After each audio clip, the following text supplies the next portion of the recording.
Hello students. Last session में मैंने आपको बताया था ब्लड के बारे में, है ना। ब्लड क्या होता है, किस किस तरीके से करके वर्क करता है, ब्लड का एक्चुअल में वर्क क्या है और कहाँ बनता है ब्लड, इन चीज़ों के बारे में हमने पढ़ा था। प्लस साथ में ये भी पढ़ा था कि हमारा जो ब्लड होता है उसमें क्या क्या चीज़ पाया जाता है। इट मीन्स वाटर कितना होता है, परसेंटेज, है ना, परसेंटेज ऑफ वाटर कितना होता है, प्लस प्रोटीन कौन कौन सा होता है और कितना परसेंट प्रोटीन पाया जाता है ना। इन सारी चीज़ों के बारे में हमने पढ़ा था। ब्लड किस तरीके से करके हमारी बॉडी में ऑक्सीजनेटेड और डीऑक्सीजनेटेड होता है ना। और किस तरीके से करके हमारे सेल तक सारे मिनरल्स को पहुंचाता है ना। इन सारी चीज़ों के बारे में हम लोगों ने लास्ट क्लास में पढ़ा था। चलिए, तो मैं बिना देरी किए हुए सेशन को स्टार्ट करता हूं। और आज के इस क्लास में हम पढ़ने वाले हैं आरबीसी, डब्ल्यूबीसी और प्लेटलेट्स के बारे में। मैंने आपको लास्ट क्लास में भी बताया था कि मैं नेक्स्ट वीडियो में इन सारी चीज़ों को बताऊँगा। तो बिना देरी किए हुए सेशन को स्टार्ट करते हैं, ठीक है। चलिए स्टूडेंट्स, आप जानते हो कि आरबीसी क्या होता है, डब्ल्यूबीसी क्या होता है और प्लेटलेट्स क्या होता है ना। ये हमारे ब्लड के जो कंपोनेंट्स होते हैं जिनसे मिलकर के ब्लड बनता है वो होता है। और हम जो है इस सेशन में इन सारी चीज़ों के बारे में थोड़ा सा डीपली पढ़ेंगे, है ना, बिकॉज क्वेश्चंस जो है वो इन्हीं सारे पार्ट से आता है। चलिए, तो आज का हम हेडिंग डालते हैं आरबीसी। क्लियर है। इसका फुल फॉर्म होता है रेड, कट तो नहीं रहा ना ऊपर, थोड़ा सा नीचे लिखो। ओके वेट, इसका फुल फॉर्म होता है, एक सेकेंड,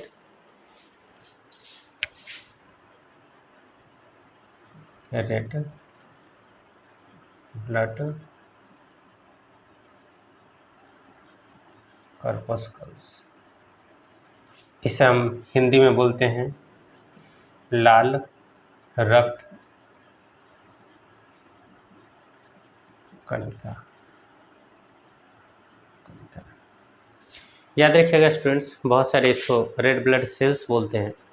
सेल का मतलब हो जाता है कोशिका, क्लियर है, और कॉर्पस्कल्स का मतलब हो जाता है कणिका। डिफरेंस सिर्फ इतना ही है कि सेल जो है वो एक अलग चीज़ है ना, अपने आप में कंप्लीट है, जबकि कॉर्पस्कल्स जो होता है वो एक पार्ट है, वो एक हिस्सा है। इसलिए आरबीसी का फुल फॉर्म बहुत सारी जगहों पर सेल्स दिया रहता है, लेकिन मेडिकल की अगर आप कोई किताब देखते हो ना तो वहाँ पर आपको सेल नहीं दे करके कॉर्पस्कल्स लिखा हुआ रहता है। इट मीन्स कणिका, ध्यान दीजिएगा। चलिए, तो आरबीसी जो होता है ये होता क्या है, तो याद रखिएगा ये वो पार्ट है जिसके कारण हमारा ब्लड कैसा दिखाई देता है, तो रेड दिखाई देता है, राइट। तो अब मैं बारी बारी से इन सारी चीज़ों के बारे में बताता हूँ, ठीक है ना, नोट करते चलिएगा। सबसे पहले हम बताते हैं कि इसका आरबीसी जो होता है वो हमारी बॉडी में पाया जाता है। वर्क क्या है इसका, इट मीन्स इसका काम क्या है, तो आरबीसी का काम जो होता है वो कलर प्रोवाइड करना। इट मीन्स ये आरबीसी के कारण ही हमारा जो होता है वो ब्लड जो होता है वो कैसा दिखाई देता है, तो वो रेड कलर का दिखाई देता है। दूसरा अगर हम बात करेंगे तो याद रखिएगा कि इसका जो होता है वो केमिकल नेम क्या होता है ना, तो वो होता है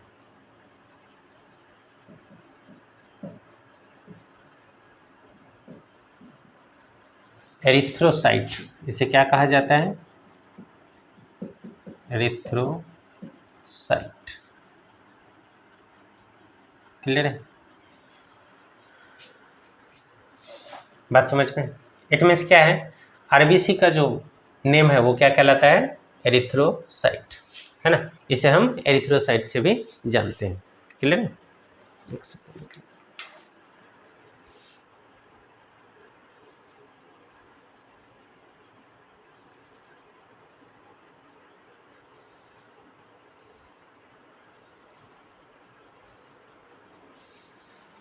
अब एक बात और समझिएगा, यहाँ पर एरिथ्रोसाइट क्या हो गया, इसका केमिकल नेम हो गया, है ना। इट मीन्स इसका केमिकल नेम, इट मीन्स इसका हिंदी में हम बोलेंगे रासायनिक नाम। याद रखिएगा स्टूडेंट्स कि आपसे एग्जाम में रासायनिक नाम भी पूछ दिया जाता है और आपको ध्यान देना है कि इसका जो केमिकल नेम होता है वो क्या होता है, आरबीसी होता है, सॉरी एरिथ्रोसाइट होता है, आरबीसी का, है ना।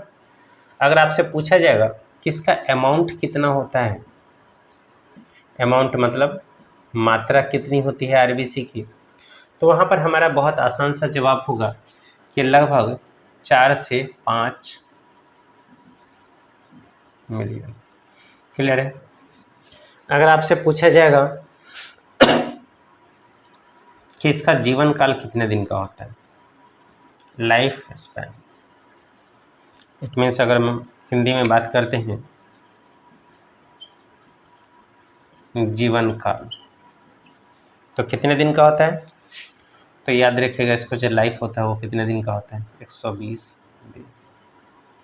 इट मीन्स कितना, 120 डेज। 120 दिन इसका लाइफ होता है। इसका क्या मतलब है, इसका मतलब ये है कि आज जो ब्लड हमारी बॉडी में जो आरबीसी बनेगा वो अगले 120 दिन के बाद समाप्त हो जाएगा, अगर हम पूरी तरीके से स्वस्थ हैं तब। क्लियर। और कई बार ऐसा होता है ना कि अगर हमें फीवर हो गया, इट मीन्स बॉडी का टेम्परेचर जैसे ही बढ़ना शुरू होगा, आरबीसी जो होगा वो आपका डिस्ट्रॉय होना शुरू हो जाएगा।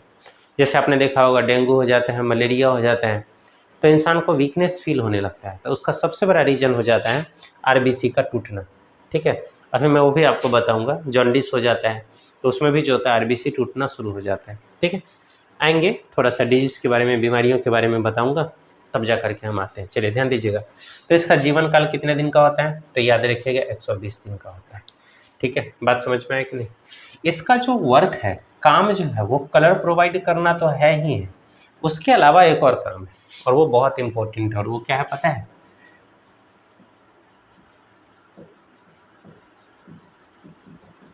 Transportation of oxygen.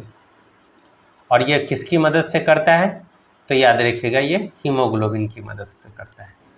It means इसका जो काम है वो क्या है, तो मैं बताना चाहूँगा कि ऑक्सीजन का ट्रांसपोर्टेशन, इट मीन्स परिवहन। याद रखिएगा स्टूडेंट्स कि हमारा जो आरबीसी जो होता है, यही इसके अंदर में हीमोग्लोबिन होता है, मैंने आपको लास्ट वीडियो में बताया था। और ये हीमोग्लोबिन जो होता है उसके अंदर में आयरन होता है, और आयरन के अंदर कैपेसिटी होता है ऑक्सीजन को अपने साथ बांध करके लेकर के जाने का। क्लियर है। तो ये क्या करता है ना कि ऑक्सीजन का परिवहन करता है।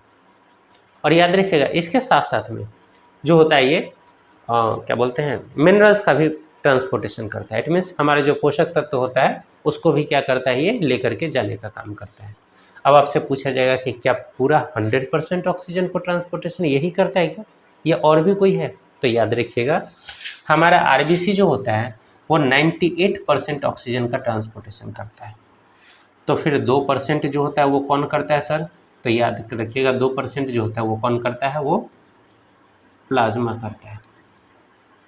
और आरबीसी जो होता है वो कितना परसेंट करता है, 98% करता है। याद रखिएगा इस बात को। ठीक है, पूरी तरीके से 100% ऑक्सीजन का ट्रांसपोर्टेशन आरबीसी नहीं करता है, 2% जो होता है वो कौन करता है, प्लाज्मा करता है। ठीक है, चलिए ये था हमारा कुछ बेसिक इन्फॉर्मेशन। अब मैं आपसे बताता हूँ कि इसका शेप कैसा होता है। ठीक है, इसका शेप कैसा होता है, अगर आपसे पूछा जाएगा शेप, इट मीन्स आकृति कैसी होती है,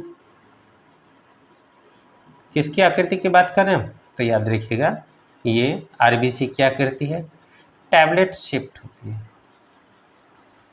ठीक है, कैसी आकृति होती है इसकी, टैबलेट शेप। इट मीन्स ये जो होता है वो कुछ इस तरीके से करके होता है।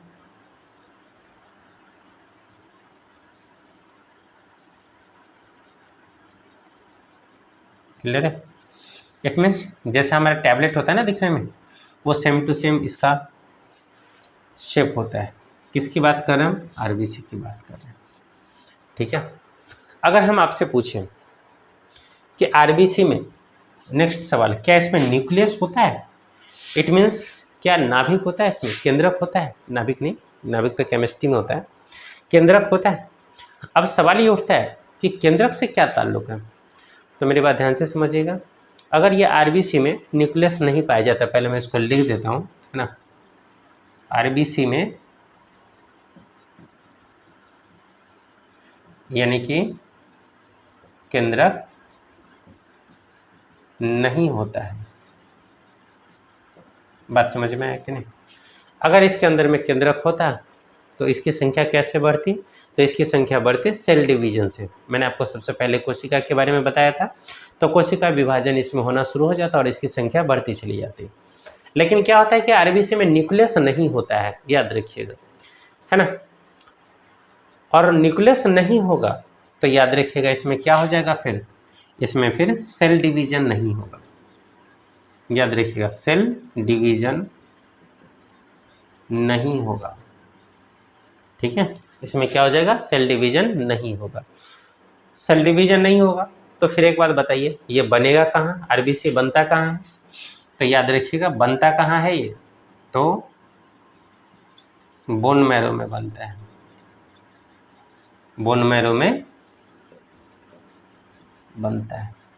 मैंने आपको लास्ट क्लास में भी बताया था कि आरबीसी जो होता है वो कहाँ बनता है, बोन मैरो में बनता है। बोन मैरो किसे कहते हैं? तो हमारे जो पैर की जो सबसे बड़ी हड्डी होती है ना, जिसे घुटने से ऊपर और घुटने से नीचे की जो सबसे बड़ी हड्डी होती है, एक्चुअली उसी के अंदर में एक बोन मैरो होता है। बोन मैरो कैविटी होती है और उस वहीं पर जो होता है वो आरबीसी, डब्ल्यूबीसी, प्लेटलेट्स सारी चीज़ें वहीं बनती है। इट मीन्स ब्लड का जो भी पार्ट्स है वो सब का सब क्या होता है, उसी में बनता है। और मैंने आपको लास्ट वीडियो में ये भी बताया था कि अगर एक अनबॉर्न चाइल्ड होता है, इट मीन्स एक बच्चा जो जन्म नहीं लिया है अभी तक, है ना, माँ के पेट में जब वो है, उस दौरान जो उसके बॉडी में जो होता है वो ब्लड कहाँ बनता है, तो वो स्प्लीन में बनता है। सवाल ये उठता है कि फिर बाद में स्प्लीन का क्या काम होता है। आ जाते हैं यहाँ पर, स्प्लीन का बाद में क्या काम होता है। तो याद रखिएगा कि हमारा जो स्प्लीन होता है ना, वो स्टमक के बैक साइड में होता है। इट मीन्स पेट के ठीक पिछले हिस्से में होता है ना। और याद रखिएगा कि स्प्लीन जो होता है ये क्या होता है, ये आरबीसी का कब्र कहा जाता है, कब्र कहा जाता है। इट मीन्स जो ब्लड जो होता है, यानी कि हमारा जो आरबीसी होता है, वो जाकर के स्प्लीन में ही डिस्ट्रॉय होता है। स्प्लीन से जब वो पास करता है और 120 दिन बाद जब उसकी लाइफ खत्म होती है, तो वो कहाँ जाकर के डिस्ट्रॉय होता है, तो वो स्प्लीन में जाकर के डिस्ट्रॉय होता है। इट मीन्स इसको हम हिंदी में बोलते हैं प्लीहा। याद रखिएगा, इसे हम हिंदी में क्या बोलते हैं, प्लीहा बोलते हैं। और यहीं जाकर के जो होता है वो आरबीसी डिस्ट्रॉय होता है, यानी कि ग्रेवयार्ड ऑफ आरबीसी इसको कहा जाता है कि नहीं। तो याद रखिएगा ये जो होता है स्प्लीन में जाकर के डिस्ट्रॉय होता है। अब नेक्स्ट सवाल होता है, हमारा नेक्स्ट क्वेश्चन है कि क्या सचमुच में जितने भी एनिमल्स हैं, क्या उन सब के आरबीसी में केंद्रक नहीं पाया जाता, यानी कि क्या उन सब के आरबीसी में न्यूक्लियस नहीं होता है? तो याद रखिएगा ऐसा नहीं है। तो फिर किसके आरबीसी में न्यूक्लियस होता है? तो ध्यान से समझिएगा, हमारा एक एनिमल होता है ऊंट, डेट इज कैमल, और एक होता है लामा। ये एक छोटा सा सफ़ेद रंग का जीव होता है ना।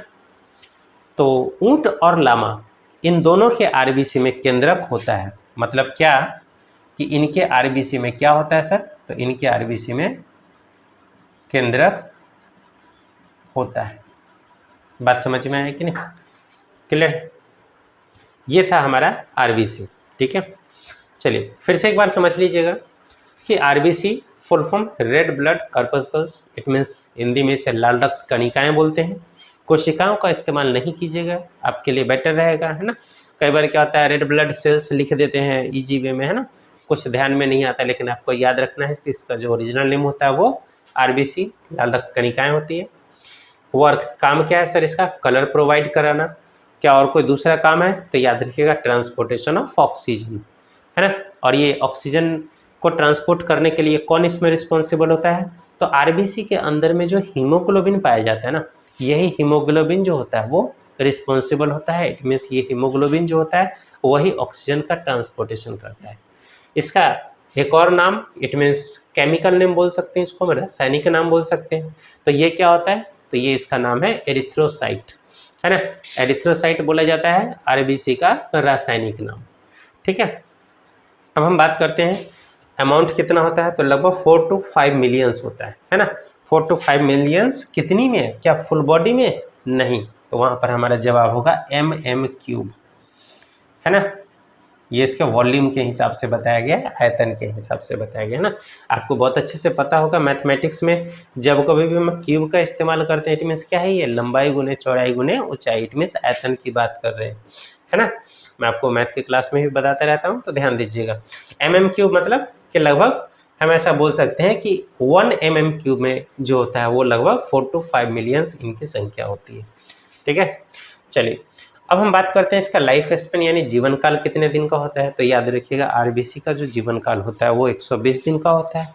शेप कैसी होती है सर? तो हमें बताना है टैबलेट शेप्ड होती है ना। इस तरीके से टैबलेट के शेप में आरबीसी पाया जाता है।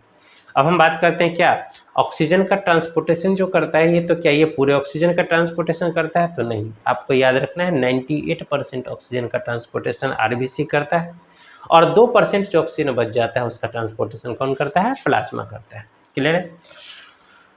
अगली बात, आरबीसी में न्यूक्लियस नहीं होता है, इट मीन्स केंद्रक नहीं होता है। सवाल ये उठता है कि तो फिर कैसे, कहाँ बनेगा ये? तो याद रखिएगा बनेगा हमारे बोन मैरो में। मैंने आपको लास्ट वीडियो में बताया था। सेल डिवीजन नहीं होता है इसके अंदर में, जब न्यूक्लियस ही नहीं होगा, केंद्रक ही नहीं होगा, तो सेल डिवीजन यानी कि कोशिका विभाजन, है ना। हिंदी में हम क्या बोलते हैं इसे? कोशिका विभाजन नहीं होगा, ठीक है। आरबीसी का कब्र किससे कहा जाता है? तो स्प्लीन को, यानी कि प्लीहा, जहां वो कभी बनता था, याद रखिएगा जहां वो कभी बनता था उसे क्या कहा जाता है? आरबीसी का कब्र कहा जाता है ना।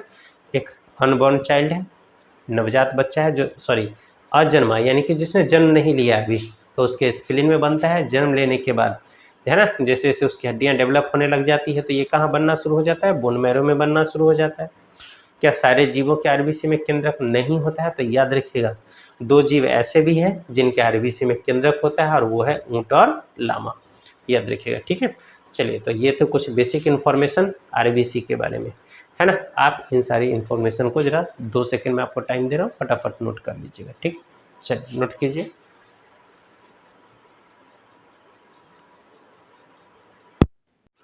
चलिए स्टूडेंट्स, तो आपने इसे नोट कर लिया होगा, ठीक है। और जहाँ कहीं पर भी डाउट लगेगा ना वहाँ कमेंट्स जरूर कीजिएगा, और बन पड़े तो इसको वीडियो को पॉज करके कोशिश कीजिएगा इसको नोट कर लेने का, है ना। उससे थोड़ा सा टाइम कम आपका जाएगा। चलिए, तो आरबीसी के बारे में हम लोगों ने ये चीज़ें देखी। हाँ, एक बात और है आरबीसी के बारे में, और वो मैं आपको बता देता हूँ, ठीक है, कि इसकी खोज किसने की थी, है ना। एक्चुअली स्पेस नहीं था यहाँ पर थोड़ा सा। चलिए मैं इसको लिख देता हूँ, ध्यान दीजिएगा। आरबीसी जो है वो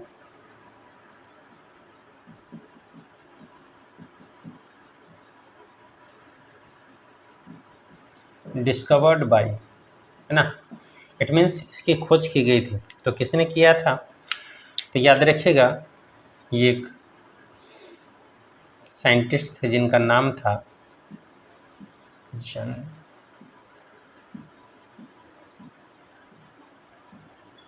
है ना, जन समरडन, है ना।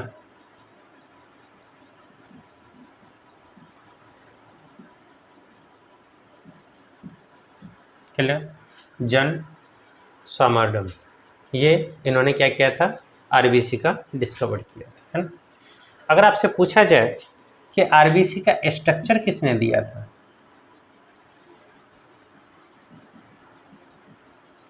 है ना, आरबीसी के बारे में, आरबीसी का जो क्लियर स्ट्रक्चर था जो सबसे पहले दिया गया था वो किसके द्वारा दिया गया?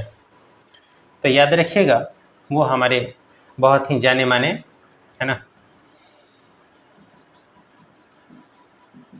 Antony van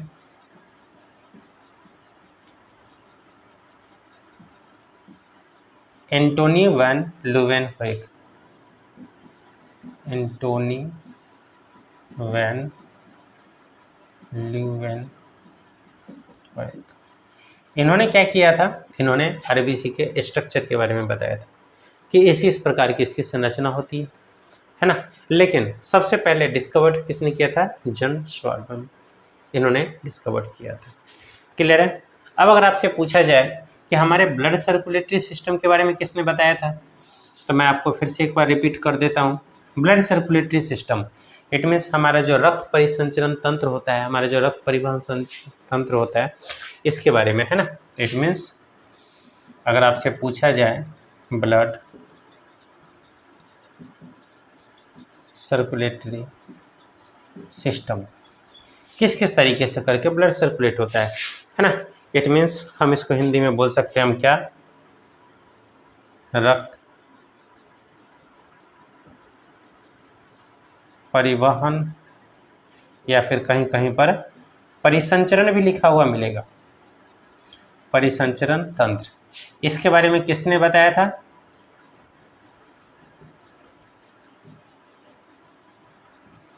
William Harvey. Clear है, क्या नाम है इनका,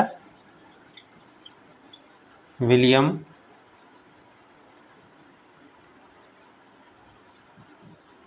हार्वे। क्या बताया होगा इन्होंने, तो ये जो विलियम हार्वे थे इन्होंने ये बताया था कि हमारा ब्लड सबसे पहले कहाँ से शुरू होता है और कहाँ कहाँ और किस किस तरीके से करके जाता है। जैसे उन्होंने ये बताया कि हमारा हार्ट जो होता है वो पंप करता है, पंप करने के बाद क्या होता है, वो सबसे पहले प्यूरिफिकेशन होने के बाद सबसे पहले कहाँ जाता है, लंग्स में जाता है। लंग्स में प्यूरिफिकेशन होने के लिए जाता है। प्यूरिफिकेशन जब हो जाता है उसके बाद वो कहाँ जाता है, तो वो लेफ्ट ऑरिकल, इट मीन्स बायां अलिंद में जाता है। बायां अलिंद से लेफ्ट वेंट्रिकल यानी कि जो हमारा बायां निलय होता है वहाँ पहुँचता है। वहाँ से क्या होता है, वहाँ से फिर वो पंप होता है और पंप होने के बाद फिर वो बॉडी के सारे पार्ट्स में जाता है ना, सारे जो मेन ऑर्गन्स होते हैं वहाँ पहुँचता है और वहाँ से फिर इस तरीके से करके उसका सर्कुलेशन होता है।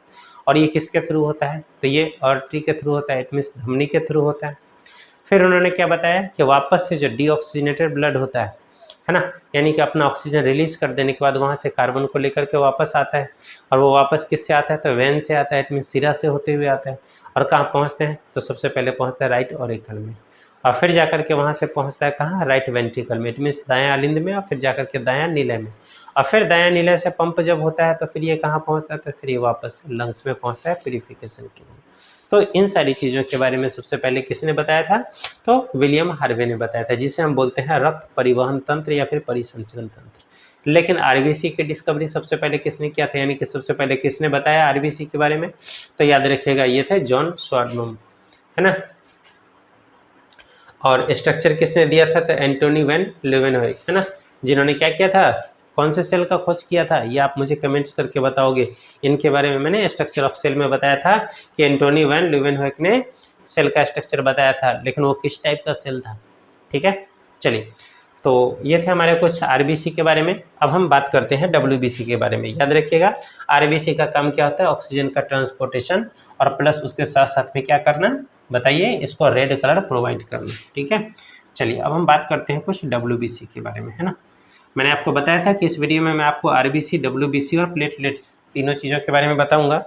तो चलिए अब थोड़ा सा डब्ल्यूबीसी के बारे में देखते हैं। आरबीसी का बेसिक स्ट्रक्चर इतना ही था, है ना, ध्यान रखिएगा स्टूडेंट्स। चलिए तो लिखते हैं सबसे पहले डब्ल्यूबीसी स्ट्रक्चर, उसका स्टार्ट करते हैं। ठीक है, चलो, तो डब्ल्यूबीसी, है ना, फिर से वही कहानी, वाइट ब्लड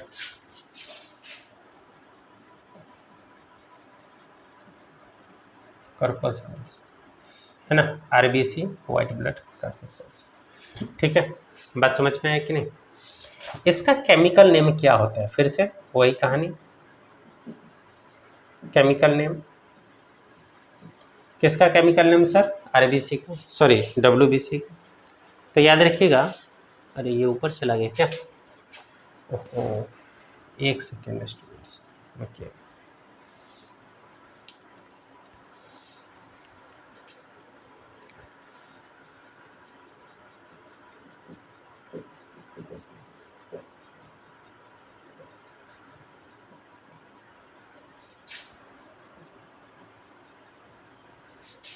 हिंदी में हम इसे बोलेंगे श्वेत रक्त कणिका, कणिका, है ना, बहुत अधिक मात्रा में होता है इसलिए कणिकाएं लगा देते हैं। चलिए ध्यान दीजिएगा, तो केमिकल नेम इसका क्या होता है? तो याद रखिएगा, इसका केमिकल नेम होता है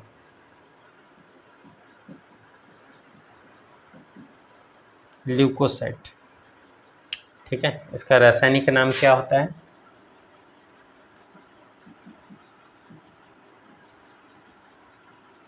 ल्यूकोसाइट। ठीक है, बात समझ में आया कि नहीं? अमाउंट कितना होता है इनका? अमाउंट मतलब मात्रा कितनी होती है? तो ये कम होता है। हमारी बॉडी में आरबीसी जो होता है वो बहुत ज़्यादा मात्रा में होता है, बहुत ज़्यादा मात्रा में होता है। यही कारण है कि एक बात बताइए, अगर आपको दो कलर मिलाने के लिए बोला जाएगा कि एक काम करो, आप एक ग्रीन कलर ले लो और एक रेड कलर ले लो, ठीक है, और ग्रीन कलर एक बॉटल ले लो और उसमें रेड कलर 2-3 बूंद डाल दो, तो आपको कौन सा कलर दिखाई देगा, ये आप मुझे बताओ। तो आप बोलोगे सर जिसका अमाउंट ज़्यादा होगा वही दिखाई देगा, जिसकी मात्रा ज़्यादा होगी वही दिखाई देगा। तो अगर हम बात करते हैं तो हमारे पास ग्रीन कलर ज़्यादा था इसलिए ग्रीन दिखाई दे रहा था, रेड का मात्रा कम था तो कम दिखाई दे रहा था। लेकिन अगर हम ब्लड की बात करते हैं ना, तो हमारे ब्लड में जो होता है, याद रखिएगा, आरबीसी का मात्रा बहुत ज़्यादा होता है और उसके कंपैरिजन में, उसके मुकाबले जो डब्ल्यूबीसी होता है उसकी मात्रा कैसी होती है? काफ़ी कम होती है। ठीक है, और यही कारण है कि हमारा जब भी ब्लड बाहर निकलता है ना, जैसे मान लीजिए कि अभी अगर मेरा यहाँ से हाथ कट जाएगा तो क्या हो जाएगा? हाँ, एक बात और ध्यान दीजिएगा, आपको समझाने के चक्कर में कई बार मैं अपना हाथ काट लेता हूँ, है ना। तो ध्यान दीजिएगा, अगर मेरा हाथ अगर अभी कट जाता है तो क्या होगा? उसके अंदर से जो ब्लड निकलेगा वो कैसा दिखाई देगा? तो वो रेड कलर का दिखाई देगा। तो बोलोगे सर इसमें तो डब्ल्यूबीसी भी होता है, प्लेटलेट्स भी होता है ना। डब्ल्यूबीसी वाइट कलर का होता है, प्लेटलेट्स का कोई कलर नहीं होता है ना। तो फिर जाकर के ऐसा क्यों होता है कि हमको रेड दिखाई देता है? तो उसका मेन रीज़न सिर्फ इतना ही है स्टूडेंट्स कि उसकी संख्या बहुत ज़्यादा होती है, आरबीसी की संख्या बहुत ज़्यादा होती है ना, और डब्ल्यूबीसी की संख्या जो होती है वो आरबीसी के कंपैरिजन में उसके मुकाबले काफ़ी कम होती है। ठीक है, चलिए ध्यान दीजिएगा। तो इसका अमाउंट कितना होता है अगर आपसे पूछा जाएगा तो आपको याद रखना है 8000 से 10,000 mm³। फिर से वही आयतन है इसलिए mm³ में बताया गया, 8000 से 10,000 mm³। ठीक है, और याद रखिएगा इसका मात्रा तो कम होता ही होता है और उसके साथ साथ में लाइफ स्पैन, इट मीन्स इसका जो जीवन होता है, जीवन काल, वो भी कितना होता है? तो याद रखिएगा जनरली बुक में आपको मिलेगा 2 से 5 दिन, है ना। कहीं कहीं पर ऐसा भी मिलेगा 1 सप्ताह, तो कोई बहुत ज़्यादा फर्क नहीं है। आप याद रखिएगा कहीं कहीं पर लिखा रहेगा ऐसे डायरेक्ट 1 वीक, क्लियर, याद रखिएगा। अब पूछा जाएगा फिर से, आरबीसी में हम सबको बहुत अच्छे से पता था कि क्या होता है, केंद्रक नहीं होता है, लेकिन याद रखिएगा डब्ल्यूबीसी में केंद्रक होता है। और फिर हम इसके बाद प्लेटलेट्स पढ़ेंगे तो उसमें भी केंद्रक नहीं होता है, इट मीन्स उसमें भी न्यूक्लियस नहीं होता है। लेकिन हाँ याद रखिएगा इसमें न्यूक्लियस होता है। ठीक है, तो अगर आपसे पूछा जाएगा केंद्रक,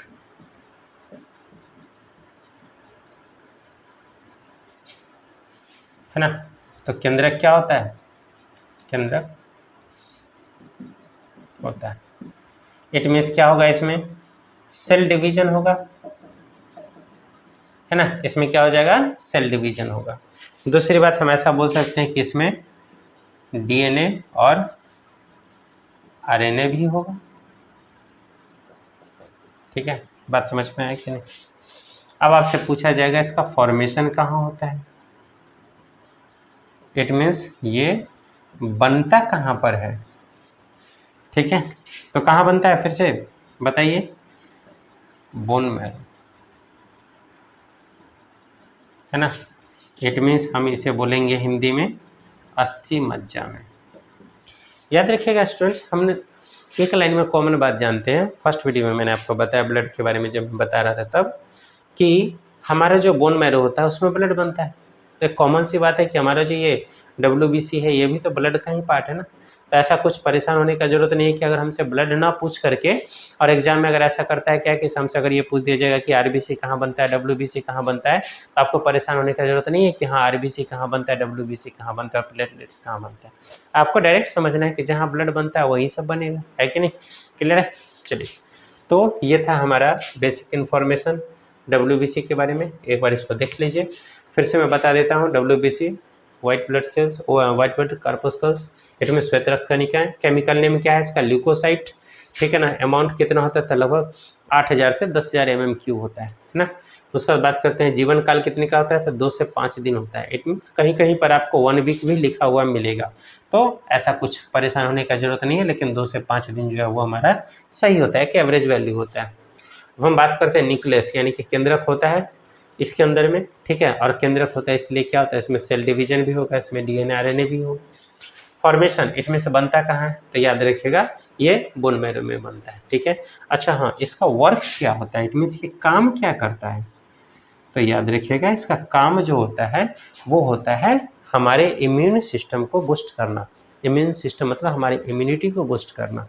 याद रखिएगा ये अगर ज़्यादा मात्रा में बढ़ जाता है तो ये बीमारी का सबसे बड़ा जड़ है, ब्लड कैंसर का सबसे बड़ा कारण है WBC, वो भी मैं आपको अभी बताऊंगा 2 मिनट में।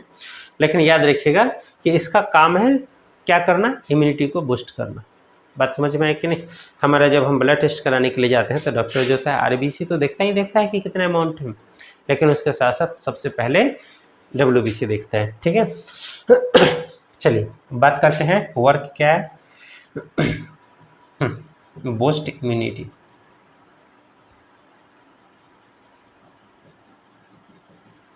ठीक है। पहला काम इम्यूनिटी को बूस्ट करना। दूसरा काम क्या हो जाएगा,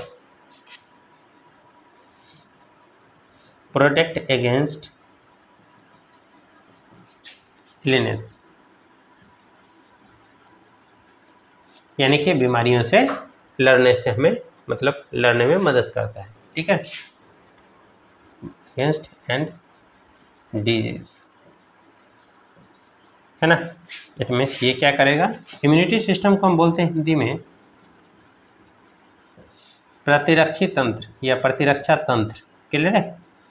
प्रतिरक्षा तंत्र को मजबूत करना, ये किसका काम है सर, तो याद रखिएगा ये WBC का काम है, ठीक है।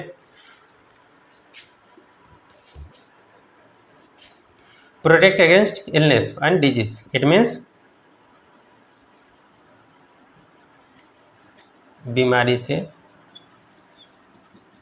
लड़ने में मदद करता है ना। समझ जाइएगा, बीमारी से क्या करता है, लड़ने में मदद करता है WBC, ठीक है ना। चलिए नोट कर लीजिए इसको जरा 2 मिनट जल्दी से, कंफ्यूज नहीं होएगा स्टूडेंट्स, ठीक है ना। WBC RBC, ठीक है। चलिए एक काम कीजिए, आप इसको वीडियो को पॉज करके, है ना, मैं थोड़ा सा साइड हो गया हूँ, आप वीडियो को पॉज करके इसको नोट कर लीजिएगा, ठीक है। चलिए तो मैं आगे कंटिन्यू करता हूँ, है ना। ये था हमारा WBC में भी बहुत सारी चीज़ें और बची हुई है ना। इसके कई सारे पार्ट्स होते हैं, उन सब चीज़ों के बारे में हम थोड़ा सा आगे बात करते हैं। फिर इसके बाद हम ये भी देखते हैं कि अगर WBC का मात्रा बढ़ेगा तो क्या होगा, RBC का मात्रा बढ़ेगा तो क्या होगा। अच्छा WBC और RBC का रेशियो कितना होता है, हम उन सब चीज़ों के बारे में आगे बात करते हैं, ठीक है। चलो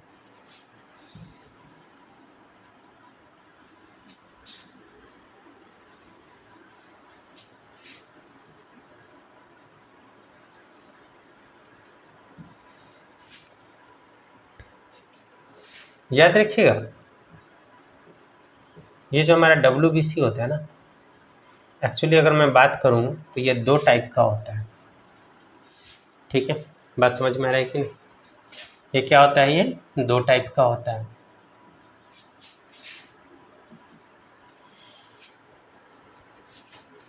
सबसे पहला जो होता है ना WBC, है ना, ये 2 टाइप का होता है ना। एक मिनट, टाइप्स, ठीक है। WBC का प्रकार, है ना। कि ज़्यादा ऊपर चला गया क्या,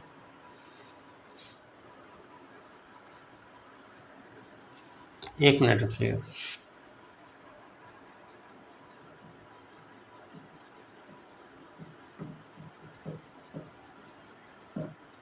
है ना, ठीक है।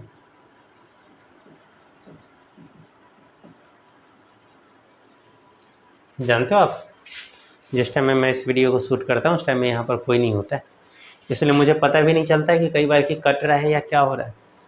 बस ये थोड़ी सी प्रॉब्लम हो जाती है ना, क्योंकि अभी टाइम थोड़ा ऑड होता है और उस टाइम में मैं यहाँ अकेला होता हूँ, इसलिए थोड़ा सा प्रॉब्लम हो जाता है स्टूडेंट्स। चलिए ठीक है, मैं खुद ध्यान देता रहूँगा ताकि आपको कोई प्रॉब्लम ना हो। तो ये 2 टाइप का होता है। सबसे पहला टाइप जो होता है उसको हम बोलते हैं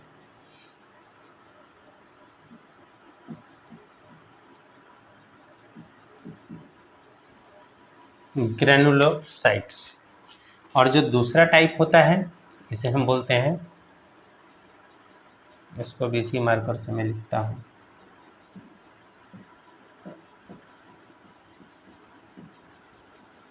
एक ग्रैनुलोसाइट्स। ठीक है, ग्रैनुलोसाइट्स को लिखते हैं, एक सेकंड रुकिएगा, रेड वाला मार्कर ना चल नहीं रहा है, मैं थोड़ा सा इसको इंक फिल कर लेता हूँ, एक सेकंड।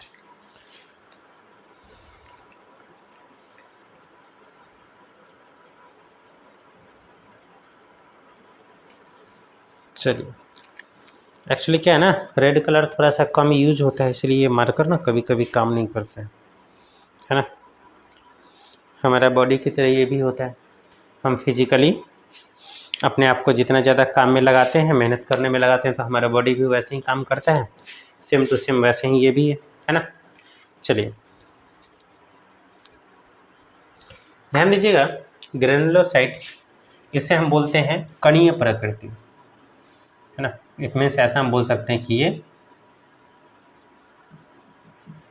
कणों के रूप में पाया जाता है। और दूसरा हिस्सा जो होता है WBC का, ये लिखेंगे कणों के रूप में नहीं पाया जाता है। ठीक है, इसे हम अपनी भाषा में बोलते हैं अकणीय। ठीक है, और इसे हम क्या बोलते हैं, कणीय प्रकृति। इट मीन्स कणों के रूप में, और दूसरा जो होता है वो क्या होता है, कणों के रूप में नहीं होता है। ठीक है, क्लियर है। चलिए अब हम बात करते हैं कि कौन कौन सा ऐसा हिस्सा है WBC का जो कणों के रूप में होता है और कौन कौन सा ऐसा हिस्सा है जो कणों के रूप में नहीं होता है। ठीक है, तो मैं आपको बता देता हूँ, एक सेकंड रुकिएगा। सबसे पहले जो इसमें होता है, ये तो हमारा एडिंग हो गया, ये भी। अब इसमें सबसे पहले नंबर पर, यानी कि 1 नंबर पर जो होता है वो होता है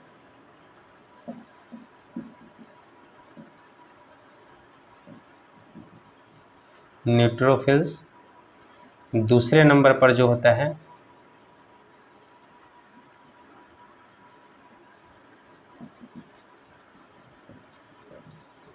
एसिनोफिल्स, और तीसरे नंबर पर जो हमारे पास होता है बेसोफिल्स। क्लियर है।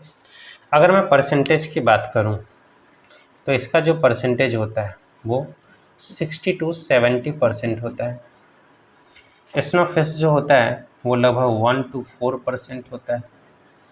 और तीसरा जो हमारे पास बेसोफिल्स होता है ये बहुत ही कम होता है, 0 to 1% होता है। बात समझ में आया कि नहीं? न्यूट्रोफिल्स, एसिनोफिल्स और बेसोफिल्स, याद रखिएगा स्टूडेंट्स, ये सब का नाम जो होता है वो हिंदी और इंग्लिश दोनों में सेम होता है, तो मुझे लगता है कि अब इसको फिर से हिंदी में न्यूट्रोफिल एसिनोफिल लिखने की ज़रूरत नहीं है। ठीक है ना। चलिए ध्यान दीजिएगा, तो ये हमारा RBC का कणीय पार्ट्स, इट मीन्स ग्रैनुलोसाइट्स वाला पार्ट्स हो गया, neutrophils, eosinophils and basophils. Neutrophils का परसेंटेज जो होता है वो 60 to 70% होता है ना, थोड़ा बहुत कम ज़्यादा होता है सब में। एसिनोफिल्स का परसेंटेज 1 to 4 होता है, और इसका परसेंट यानी बेसोफिल्स का परसेंट जो होता है वो 0 to 1% होता है। क्लियर है। चलिए अब मैं बात करता हूँ कणों वाले का। ठीक है, इट मीन्स ये जो होता है, जो हमारे कणों अकणीय प्रकृति होता है, इसमें जो छोटे छोटे पार्टिकल्स नहीं होते हैं, कण नहीं होते हैं, तो हम उसके बारे में बात करते हैं। तो ये हमारे पास होता है सबसे पहला कौन सा, तो याद रखिएगा सबसे पहला होता है मोनोसाइट। ठीक है, और दूसरा जो होता है, ये 2 टाइप का ही होता है ना। दूसरा जो होता है वो कौन सा होता है, वो होता है हमारे पास में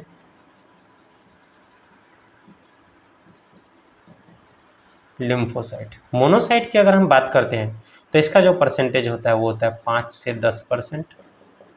ठीक है, और ये जो होता है ये लगभग 25 से 30% तक हमारी बॉडी में होता है। क्लियर है, बात समझ में आया कि नहीं? एक मिनट, इसको मैं इसी कलर से कर देता हूँ, नहीं तो आपको कन्फ्यूजन हो जाएगा।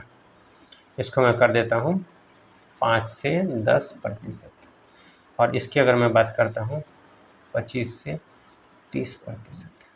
ठीक है, बात समझ में आया कि नहीं? क्लियर है। अब हम इसके काम के बारे में पढ़ लेते हैं।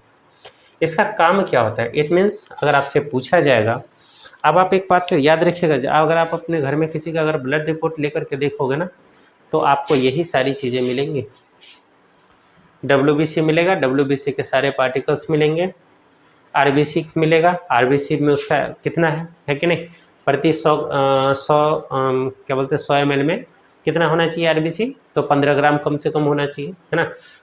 और परसेंटेज अगर थोड़ा बहुत कम भी हो जाता है तो 12 ग्राम होना चाहिए। अगर 12 ग्राम से कम होता है तो उसको हम एनीमिया बोलते हैं, यानी कि ब्लड का कमी हो जाना बोलते हैं, है ना। ये मैंने आपको RBC वाले में यानी पिछले ब्लड वाले में बताया था, है ना। चलिए अब हम बात करते हैं WBC का। तो याद रखिएगा ये 2 पार्ट्स में डिवाइड है, पहला कणिया और दूसरा अकणिया। इट मीन्स ग्रेनुलोसाइट्स और एग्रेनुलोसाइट्स इसको बोला जाता है। चलिए करता क्या क्या है ये, तो सबसे पहले अगर हम बात करते हैं न्यूट्रोफिल्स का, तो याद रखिएगा ये क्या करता है, ये बैक्टीरिया से हमें बचाता है, यानी कि बैक्टीरिया के इफेक्ट को क्या करता है, ये कम करता है ना। हम ऐसा बोल सकते हैं कि ये बैक्टीरिया के इफेक्ट को कम करता है, इसका काम इतना ही है, को कम करता है।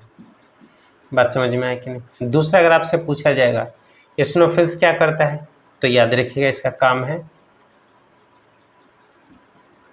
पैरासाइटिक इफेक्ट, पैरासाइटिक इफेक्ट को खत्म करना। पैरासाइट्स होता क्या है स्टूडेंट्स, तो याद रखिएगा इसे हम बोलते हैं परजीवी। ठीक है, बैक्टीरिया क्या होता है सर, तो हमें बहुत अच्छे से पता है कि इसे हम बोलते हैं जीवाणु।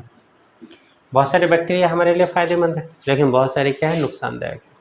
तो ये WBC जो होता है ये क्या करता है, ये इस नुकसान करने वाले बैक्टीरिया के इफेक्ट को कम करता है, या हम ऐसा बोल सकते हैं कि इसको मारने का काम करता है। ठीक है ना, हम ऐसा बोल सकते हैं कि इफेक्ट को कम करता है, या फिर हम ऐसा भी बोल सकते हैं कि इसे बैक्टीरिया को मारता है। ठीक है, क्लियर। अब अगर हम बात करते हैं बेसोफिल्स को, तो बेसोफिल्स क्या करता है, इट मीन्स ये क्या करता है, एलर्जी से हमें बचाता है।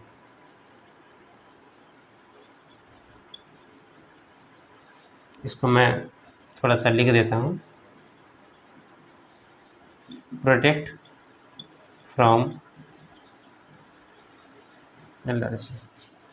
प्रोटेक्ट फ्रॉम एलर्जी का मतलब क्या हो गया, याद रखिएगा ये क्या करता है, हमारी बॉडी में से एलर्जी को कम करता है। कौन, बेसोफिल्स। ठीक है, बेसोफिल्स एलर्जी को कम करता है, इसका मतलब ये होगा कि जिन लोगों को भी एलर्जी अगर हो रहा है तो डॉक्टर क्या करता है, सबसे पहले वो इसका परसेंटेज चेक करता है कि उसके बॉडी में है कितना। अगर यहाँ पर नहीं है इसका मतलब क्या हो गया, अगर इसका परसेंटेज अगर 0 है, 0 to 1 होता है, अगर ये 0 ही है तो इसका मतलब क्या हो गया, उसकी एलर्जी बढ़ी हुई हो सकती है। ठीक है ना, चलो ठीक है। अब हम बात करते हैं कि ये जो होता है हमारा मोनोसाइट, ये क्या करता है, तो याद रखिएगा इसका भी काम है बैक्टीरिया को मारना। ठीक है, लेकिन ये मोनोसाइट क्या करता है, उस बैक्टीरिया को मारने के साथ साथ में उसे शरीर से ख़त्म भी कर देता है। ठीक है ना, तो यहाँ पर हम लिखेंगे killing plus eating bacteria. It means ये क्या कर रहा है, ये बैक्टीरिया को मार रहा है और प्लस उसके साथ साथ में उसे खा करके ख़त्म भी कर देता है। क्लियर है। अब अगर मैं बात करूँ लिम्फोसाइट का, तो ये क्या करता है,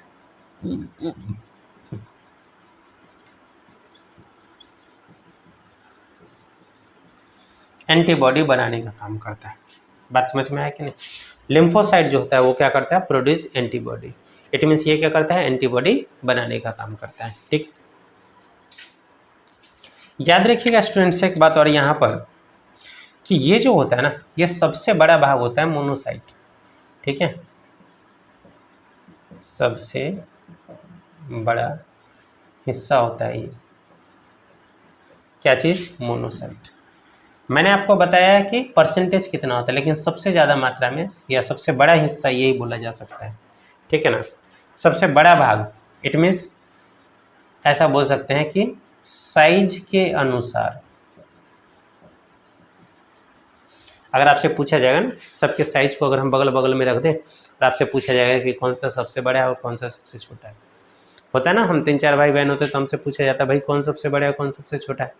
तो सेम टू सेम वैसे ही अगर आपसे पूछा जाएगा कि इन पाँचों में, WBC के पाँचों ये भाई बहन है, इन सब में सबसे बड़ा और सबसे छोटा कौन है, तो आपको बताना है कि सबसे बड़ा जो है साइज के अनुसार, हिस्सा नहीं, इसको ऐसा कर लीजिए कि सबसे बड़ा साइज के अनुसार, है ना, सबसे बड़ा भाग जो होता है वो मोनोसाइट होता है। तो फिर सबसे छोटा भाग कौन सा होता है, तो याद रखिएगा लिम्फोसाइट सबसे छोटा भाग। बात समझ में आई कि नहीं। और परसेंटेज के अकॉर्डिंग आपको पता है कि मात्रा किसकी ज़्यादा होगी, तो आपको पता है न्यूट्रोफिल्स की मात्रा सबसे अधिक होगी। सबसे कम मात्रा किसकी होगी सर, तो बेसोफिल्स की मात्रा सबसे कम होगी, ठीक है। इसमें कोई कन्फ्यूजन है क्या, ठीक है। चलिए एक बार जरा मैं इसको फिर से एक बार रिपीट कर देता हूँ, ठीक है ना, कि क्या क्या काम करता है ये। तो याद रखिएगा ये WBC का टाइप हो गया, ठीक है ना। दो टाइप का WBC होता है, ग्रेनुलोसाइट्स और अग्रेनुलोसाइट्स, इट मीन्स कणीय और अकणीय। इट मीन्स कुछ हिस्से जो हैं WBC के वो कणों के रूप में पाए जाते हैं और कुछ हिस्से जो है वो कणों के रूप में नहीं पाए जाते हैं। हमने क्या किया, दोनों को अलग अलग कर दिए, ठीक है। चलिए न्यूट्रोफिल्स जो होता है वो परसेंटेज लगभग 60 to 70 होता है। न्यूट्रोफिल्स का काम क्या होता है, बैक्टीरिया के इफेक्ट को कम करना या फिर बोल सकते हैं बैक्टीरिया को मारना। एसिनोफिल्स का क्या काम होता है सर, तो पैरासाइटिक इफेक्ट को खत्म करना, इट मीन्स परजीवी, परजीवी के कारण आपको याद होगा हमें फीवर वगैरह पकड़ लेता है ना, प्रोटोजोआ वगैरह होता है, उसके कारण हमें क्या होता है, बुखार पकड़ लेता है ना। तो उसके परजीवी के इफेक्ट को, जो हमारे ब्लड में जो पैरासाइट्स चला गया, और कैसे चला जाता है, कोई मच्छर अगर हमें काट लेता है तो उसके मुंह में पैरासाइट्स होता है ना, मलेरिया के लिए जो मच्छर होता है तो उसने अगर हमें काट लिया, फलेरिया के लिए जो मच्छर होता है ना, तो उसने अगर हमें काट लिया तो क्या होता है, उसके जो सलाइवा में, उसके जो लार में जो पैरासाइट होते हैं वो क्या होता है, हमारे ब्लड में चला जाता है। और हमारे ब्लड में चले जाता है तो क्या होता है, धीरे धीरे वो अपनी संख्या को बढ़ाने लग जाता है और RBC को डाउन करना शुरू कर देता है। और इसलिए हमें क्या होता है, फीवर तेज होना शुरू हो जाता है। और हमें RBC डाउन होगा तो पक्की बात है कि आपको वीकनेस फील होना स्टार्ट हो जाएगा ना, दर्द होना शुरू हो जाएगा हाथ पैर में। चलिए तो ये हमारा जो है पैरासाइटिक इफेक्ट को कम करता है एसिनोफिल्स, है ना। अब हम बात करते हैं बेसोफिल्स, प्रोटेक्ट फ्रॉम एलर्जी, यानी हमें क्या करता है, एलर्जी से बचाता है ना। हमें क्या करता है, एलर्जी से प्रोटेक्ट यानी कि रक्षा करना। एलर्जी जानते हो ना, एलर्जी क्या होता है, एलर्जी का मतलब होता है कि जैसे कि बाहरी कोई चीज़ आया, मौसम में चेंजिंग आया तो आपके साथ कुछ प्रॉब्लम होना शुरू हो जाए, या फिर बाहर अगर आप किसी फूल के पास, पत्ती के पास कुछ घास या कुछ विशेष प्रकार के जानवर, है ना, हमारे पेट्स वगैरह होते हैं ना, कुत्ता बिल्ली जिसे हम पाल करके रखते हैं, उसके पास अगर आप जाके बैठते हैं तो पता चला आपकी बॉडी में कुछ अलग तरीके का सिम्टम्स दिखने लगता है, आपकी बॉडी पे लाल लाल रेड कलर का दाना वगैरह होना शुरू हो जाता है, या फिर रेड कलर की लाइनिंग आनी शुरू हो जाती है, तो इसका मतलब क्या हो गया, वो एलर्जी कहलाता है, ठीक है। चलिए तो ये हमारा बेसोफिल्स जो होता है वो क्या करता है, हमें एलर्जी से रक्षा करता है, ठीक है।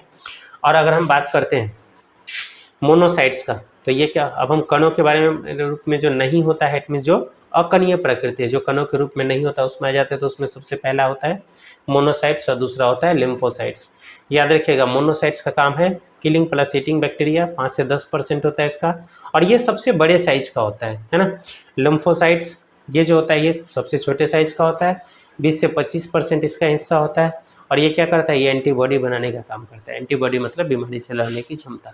और ये पांचों मिलकर के हमें क्या करता है, हमें बहुत सारी बीमारियों से सेफ रखता है, इट मीन्स हमारे बहुत सारी बीमारियों से लड़ने में हमारी मदद करता है, ठीक है। तो क्या आप देख रहे होगे इन पांचों का काम भी कुछ उसी टाइप का है ना, जैसे बैक्टीरिया को मारना, पैरासाइटिक इफेक्ट को कम करना, एलर्जी से बचाना, है ना, उसके बाद फिर बैक्टीरिया को मारना और उसे खा करके ख़त्म कर देना, और उसके बाद फिर एंटीबॉडी बनाना, है कि नहीं। तो ये सारे के सारे जो हैं ये WBC के टाइप्स है, और ये सब मिल करके क्या करते हैं, तो याद रखिएगा ये सब के सब मिल करके और हमारे इम्यूनिटी सिस्टम को मजबूत करते हैं, हमारी प्रतिरक्षी तंत्र को मजबूत करते हैं, जिससे हम बीमारियों से बचते हैं। चलिए ठीक है स्टूडेंट्स, तो आप जरा इसको नोट्स कर लीजिए, कुछ बातें और फिर मैं इसके बारे में बताता हूँ, ठीक है, जल्दी से इसको नोट कर लीजिए। चलिए स्टूडेंट्स, तो आपने इसे नोट कर लिया होगा। है ना। वीडियो को जहाँ जहाँ लगे पॉज करके आप नोट कर लीजिएगा, ज़्यादा बेस्ट रहेगा। ठीक है, तो मैं इसको इरेज कर देता हूँ, ठीक है ना। फिर आगे और बातें करते हैं, क्या क्या चीज़ें हैं इसके बारे में, कुछ और थोड़ी बहुत और इन्फॉर्मेशन है, ज़्यादा देर का नहीं है। चलिए देख लेते हैं, ठीक है। याद रखिएगा WBC जो होता है, अगर इसकी मात्रा बढ़ जाती है तो क्या इफेक्ट आता है हमारी बॉडी, ठीक है ना। क्या क्या हो सकता है, अगर मात्रा कम हो जाए तो क्या हो सकता है ना। आपको पता है स्टूडेंट्स कि हमारे बॉडी के अंदर में कोई भी चीज़ एक लिमिट मात्रा में होना बहुत ही ज़रूरी है ना। इसकी मात्रा थोड़ी बहुत अगर चेंज होती है तो कोई बहुत ज़्यादा प्रॉब्लम नहीं है, लेकिन अगर इसकी मात्रा अगर ज़रूरत से ज़्यादा कम या ज़्यादा होने लग जाए तो उस केस में क्या होता है, ये प्रॉब्लम का कारण बन जाता है ना। चलिए, और फिर हमें क्या होता है, ट्रीटमेंट लेना पड़ता है। चलिए तो आगे बात करते हैं, एक सेकंड रुकिएगा। तो मैं अगर आपसे बोलूं कि WBC के बारे में कुछ पॉइंट्स, और कि मैंने आपको बताया इसका अमाउंट है ना, प्लस ये WBC में दो टाइप के, जो एक कण वाले और एक बिना कण वाले होते हैं, है ना। दो टाइप का WBC पाया जाता है, उन सब चीज़ों के बारे में अब हम बात करते हैं। अच्छा हाँ, एक चीज़ और कि WBC का खोज किसने किया था, है ना। तो हम ऐसा बोल सकते हैं, डिस्कवर्ड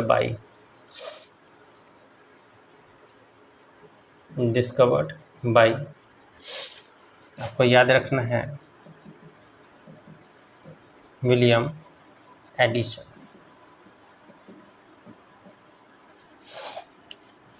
एंड दूसरे जो वैज्ञानिक थे वो कौन थे,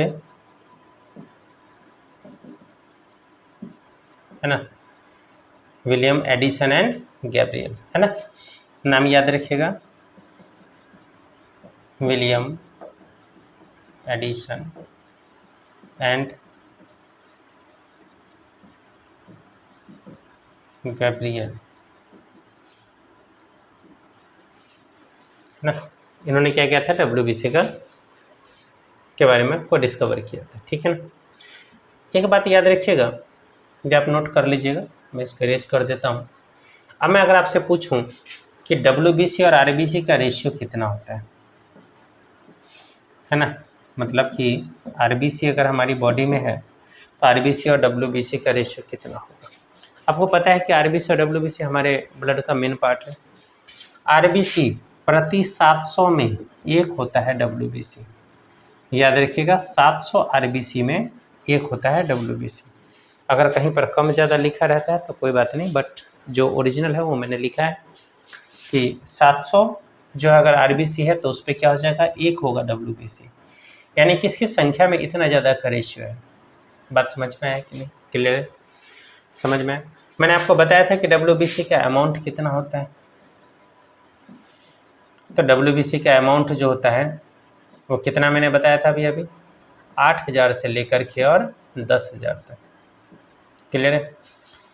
क्या होगा अगर इसका अमाउंट अगर कम, या फिर क्या होगा जब इसका अमाउंट ज़्यादा होने लग जाए, तो याद रखिएगा अगर WBC का अगर अमाउंट यानी कि अगर मात्रा कम हो जाए तो क्या होगा बताइए। तो याद रखिएगा अगर इसकी मात्रा अगर कम हो जाता है तो वो कहलाता है ल्यूकेपेनिया, ठीक है। क्या कहा जाता है, ल्यूकेपेनिया, क्लियर है, बात समझ में आए कि नहीं। और अगर इसकी मात्रा WBC की अगर अमाउंट अगर इतना होता है, इतना से अगर कम हो जाए तो उस बीमारी को क्या कहा जाएगा, ल्यूकेपेनिया। और याद रखिएगा इससे इफेक्ट क्या पड़ेगा, तो इम्यून सिस्टम वीक हो जाएगा, वीक हो जाएगा। कहने का सीधा सा अर्थ ये है कि हमारा जो प्रतिरक्षी तंत्र है, बीमारी से लड़ने की क्षमता है, वो कैसी हो जाएगी, वो कम हो जाएगी। बात समझ में आई कि नहीं। इट मीन्स प्रतिरक्षी तंत्र जो होगा वो कैसा हो जाएगा, वीक हो जाएगा, क्लियर है। सॉरी यहाँ पर WEAK हो जाएगा ना, चलिए ध्यान दीजिएगा। तो हमारा जो इम्यूनिटी सिस्टम है वो कैसा हो जाएगा, वो वीक हो जाएगा, कमज़ोर हो जाएगा। ठीक है ना। चलिए अब मैं आगे बात करता हूँ, अगर इसकी मात्रा अगर बढ़ जाए, है ना, इट मीन्स अगर आपसे पूछा जाएगा मात्रा अगर अधिक हो जाए तो याद रखिएगा इसे कहा जाता है स्टार्टिंग, जो इसका जो स्टेज होता है वो कहलाता है ल्यूकेमिया, ठीक है ना। कम होगा तो ल्यूकेपेनिया और अधिक होगा तो क्या होगा, ल्यूकेमिया, ठीक है, ल्यूकेमिया। और उसे हम जब यही जो सिचुएशन है वो अगर कंटिन्यू रह जाता है तो वही कहलाता है ब्लड कैंसर, है ना। मैंने आपको काफ़ी पहले सेल वाले चैप्टर में भी बताया था कि अनकंडीशनल डिवीजन हो करके और उसकी संख्या का बढ़ना, है ना। और ये मात्रा कब अधिक होगा, जब ये अनकंट्रोल्ड सेल डिवीजन होना शुरू हो जाएगा। तो बात समझ में आया कि नहीं, अनकंट्रोल्ड या फिर अनकंडीशनल सेल डिवीजन होना शुरू हो जाता है। हमें पता है कि WBC में क्या होता है, न्यूक्लियस पाया जाता है, मैंने आपको अभी भी बताया। और जिस चीज़ों में भी न्यूक्लियस होता है, इट मीन्स केंद्रक होता है, उसमें क्या होता है, उसमें कोशिका विभाजन आसानी से हो सकता है, ठीक है। और यहाँ पर क्या हो जाएगा, न्यूक्लियस यानी कि केंद्रक होने के कारण ही WBC में जो होगा वो सेल डिवीजन होना शुरू हो जाएगा।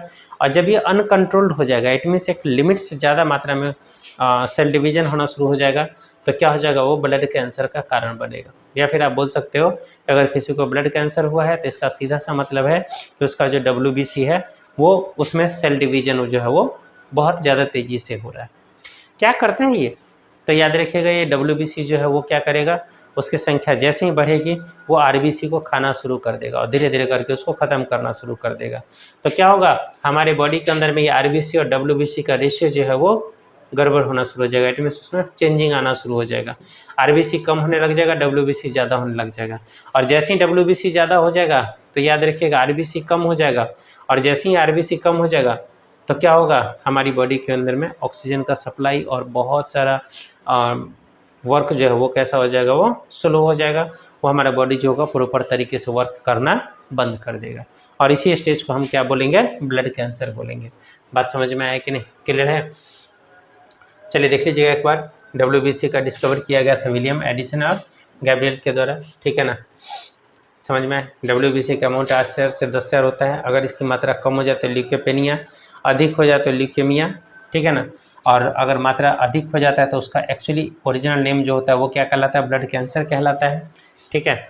WBC और RBC का जो रेशियो होता है वो 700:1, यानी कि प्रत्येक 700 RBC पर 1 WBC होगा, ठीक है। अनकंट्रोल्ड सेल डिवीजन जो होने लग जाता है WBC में, उसी को हम क्या बोलते हैं, ब्लड कैंसर बोलते हैं, ठीक है। हाँ एक बात और, अगर हमारी बॉडी के अंदर में न्यूक्लिक एसिड का मात्रा बढ़ जाए,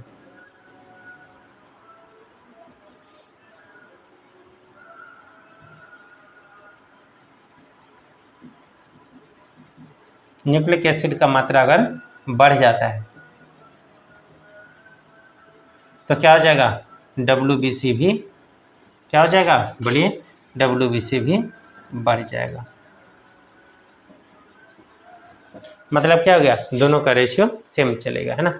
न्यूक्लिक एसिड का अगर मात्रा बढ़ेगा तो क्या हो जाएगा, ब्लड जो होगा वो हमारा ये जो है बढ़ना शुरू हो जाएगा, ठीक है ना। WBC जो है वो बढ़ना शुरू हो जाएगा। चलिए स्टूडेंट्स, तो आप इसको नोट कर लीजिएगा। अब मैं आ जाता हूँ कहाँ, प्लेटलेट्स की तरफ, ठीक है। प्लेटलेट्स क्या करता है, उन सब चीज़ों के बारे में देखते हैं। 2 मिनट जरा इसको नोट कीजिए।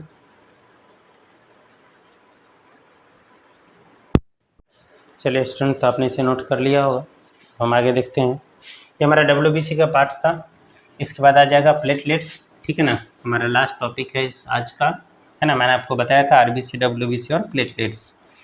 प्लेटलेट्स आपने सुना है, बहुत सारे लोगों का आपने सुना होगा कि फीवर वगैरह हो जाता है तो उस दौरान प्लेटलेट्स कम हो जाता है ना। किसी को डेंगू हो जाता है या कुछ भी ऐसा, तो उस दौरान प्लेटलेट्स कम हो जाता है ना।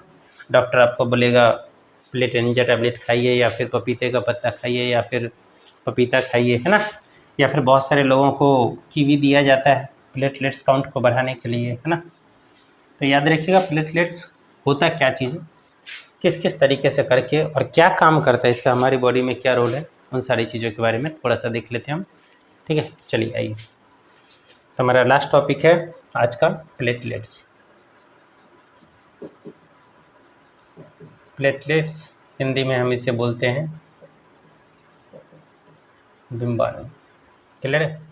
इसे हम क्या बोलते हैं? बिंबाणु। ठीक है, हिंदी नाम थोड़ा अटपटा सा है, याद रखिएगा। केमिकल नेम फिर से बताइएगा इसका केमिकल नेम, तो ध्यान दीजिएगा।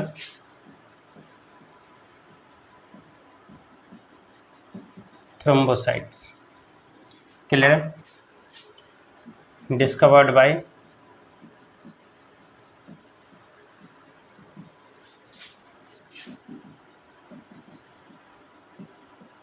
ओस्लर, यानी कि इसकी खोज किसने की थी? ओस्लर ने की थी, है ना। याद रखिएगा हिंदी वाले, ऐसा नहीं कि मुझे बार बार नाम लिखना पड़े ना, मैं हिंदी में लिख देता हूँ। थ्रोम्बोसाइट, इसका नाम याद रखिएगा, और खोजकर्ता विलियम ओस्लर ने। ठीक है, चलिए, अगर आपसे पूछा जाए कि इसका जो वर्क क्या होता है, ठीक है,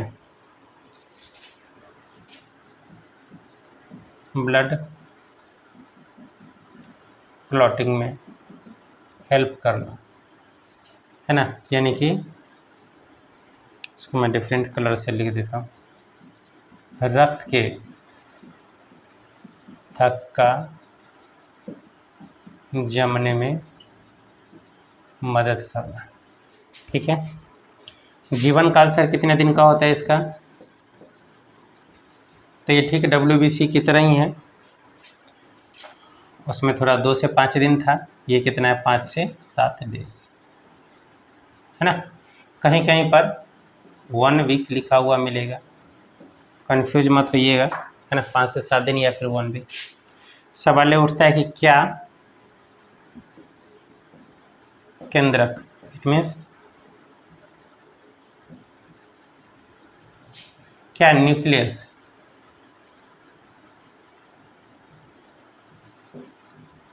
पाया जाता है? तो हमारा जवाब होगा नहीं। मतलब क्या, इसमें भी सेल डिवीजन वाली बात नहीं होगी। ठीक है, चलिए, अमाउंट कितना होता है सर?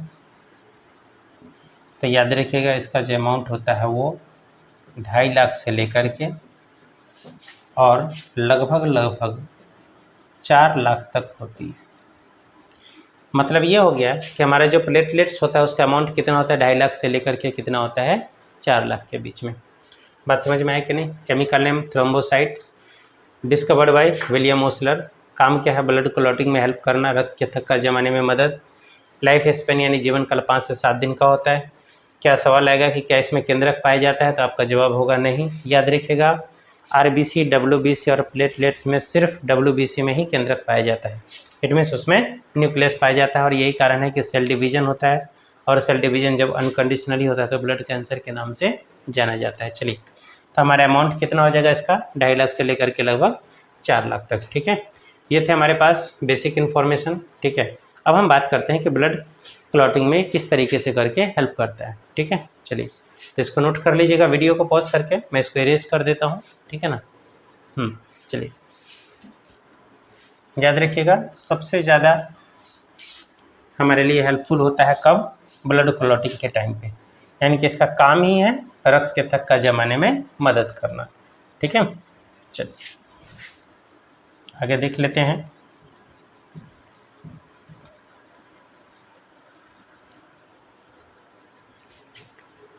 और जब भी हाई फीवर होता है तो क्या होता है? प्लेटलेट्स कम हो जाता है ना, चाहे वो डेंगू हो, मलेरिया हो, या फिर नॉर्मली भी ऐसे अगर बुखार हो जाता है कई दिनों तक लगातार, तो उस केस में, है ना, या लीवर की प्रॉब्लम के कारण अगर आपको फीवर होता है, तो लीवर के प्रॉब्लम के कारण अगर आपको बार बार फीवर लगता है तो उस केस में भी क्या हो जाएगा? प्लेटलेट्स जो होगा वो काफ़ी कम हो जाएगा। ठीक है, चलिए अब हम बात करते हैं। आपको पता है स्टूडेंट्स, मैंने आपको पहली क्लास में भी बताया था कि हमारे ब्लड में 2 प्रकार का प्रोटीन पाया जाता है।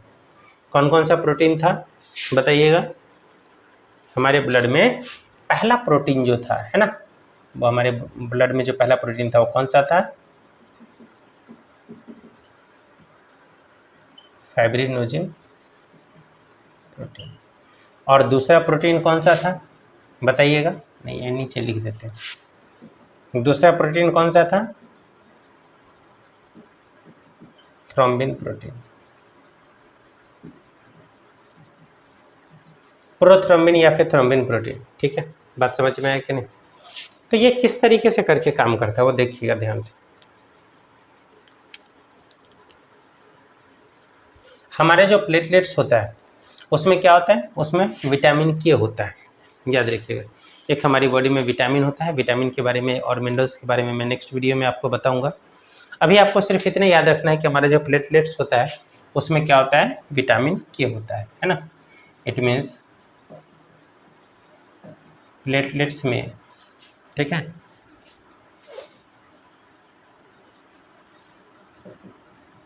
विटामिन के होता है। आपको सिर्फ अभी इतना याद रखना। अब मैंने आपको बताया था कि हमारी बॉडी में क्या होता है? फाइब्रिन प्रोटीन और प्लस थ्रोम्बिन प्रोटीन होता है। और जब कभी भी ये कैल्शियम के टच में आता है और विटामिन के टच में आता है, कैल्शियम और विटामिन के जब एक दूसरे के टच में आता है तो वो क्या करता है? वो नया सब्सटेंस बनाना शुरू कर देता है। चलिए ध्यान से समझिएगा। वो क्या करता है? जब कभी भी हम ऐसे बोल सकते हैं कि फाइब्रिनोजिन प्रोटीन और प्लस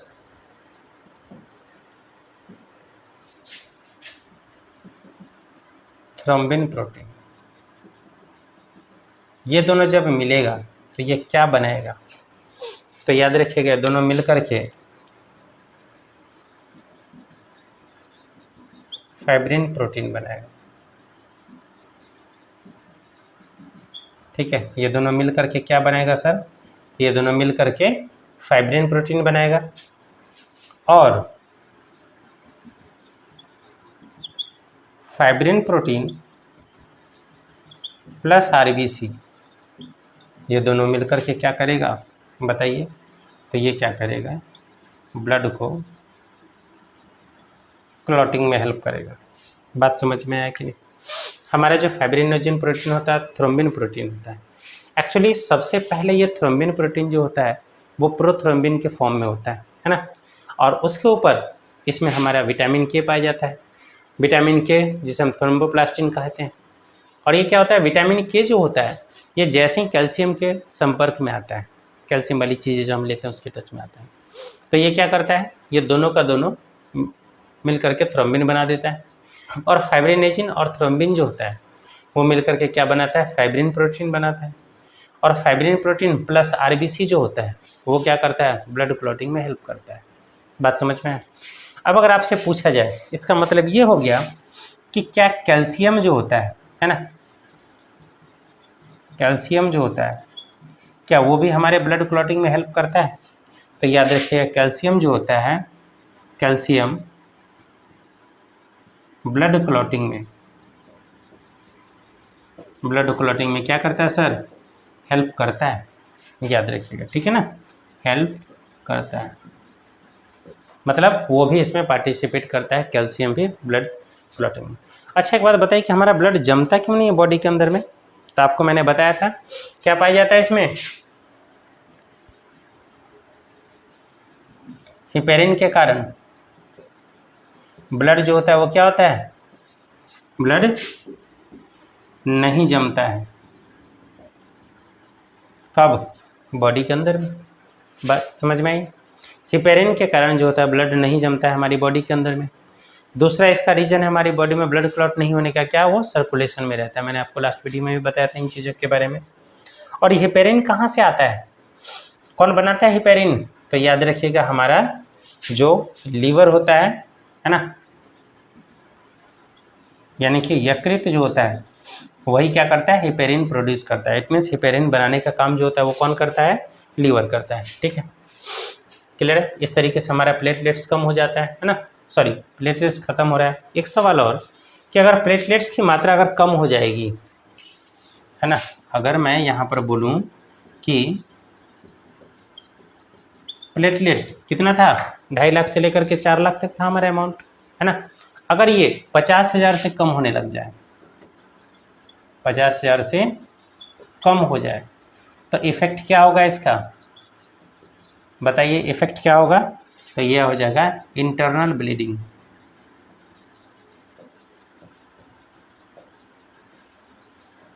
मतलब क्या हो जाएगा पता है, हमारे शरीर के अंदर में ऑटोमेटिक ब्लड जो होगा वो रक्त बहना शुरू हो जाएगा। 50,000 से कम अगर जैसे ही प्लेटलेट्स होगा तो ऑटोमेटिक क्या हो जाएगा, हमारे बॉडी के अंदर में ब्लीडिंग होना शुरू हो जाएगा। तो उस केस में क्या होगा, हमें तुरंत कंट्रोल कर पाना संभव नहीं होगा।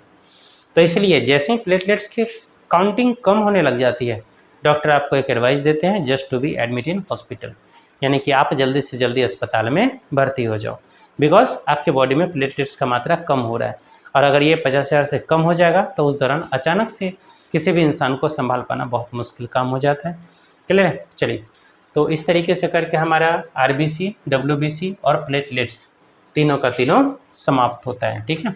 चलिए स्टूडेंट्स, तो आज का वीडियो को मैं यहीं पर ब्रेक देता हूँ। नेक्स्ट वीडियो में फिर मिलते हैं, और नेक्स्ट वीडियो में मैं आपको ब्लड ग्रुप के बारे में बताऊँगा, कैसे कैसे करके ब्लड ग्रुप अलग अलग होता है, उसमें क्या खासियत होती है, क्यों कौन डोनर होता है, कौन एक्सेप्टर होता है, प्लस उसके साथ में मैं आपको ये भी बताऊँगा कि आखिरकार वो ए क्यों बोला जाता है, बी क्यों बोला जाता है, कौन सा उसमें क्या होता है ना। इन सारी चीज़ों के बारे में हम विशेष डीपली पढ़ेंगे। ठीक है। तो स्टूडेंट्स, इस वीडियो को मैं यहीं पर फिनिश कर रहा हूँ। मुझे कमेंट्स करके ज़रूर बताइएगा आपको मेरा वीडियो कैसा लगा, है ना। और जो भी स्टूडेंट्स कॉम्पिटिशन की तैयारी कर रहे हो, सो उनसे एक रिक्वेस्ट है कि प्लीज़ ज़रूर इन सारी चीज़ों को अपने एक नोटबुक में नोट करते चलिएगा। बहुत सारी इन्फॉर्मेशन जगह जगह से कलेक्ट करके और आपको मैं यहाँ पर प्रोवाइड कराता हूँ, है कि नहीं, जो कि शायद आप बहुत ज़्यादा कॉस्टली क्लास भी लेते हो तो वहाँ पर भी कई बार नहीं मिल पाता है। ठीक है। तो आपके लिए अच्छा यही है, टाइम का सही यूटिलाइज़ करते हुए इन सारी चीज़ों को नोट करते चलिएगा। ठीक है। तो मिलते हैं नेक्स्ट वीडियो में, तब तक के लिए बाय बाय, टेक केयर।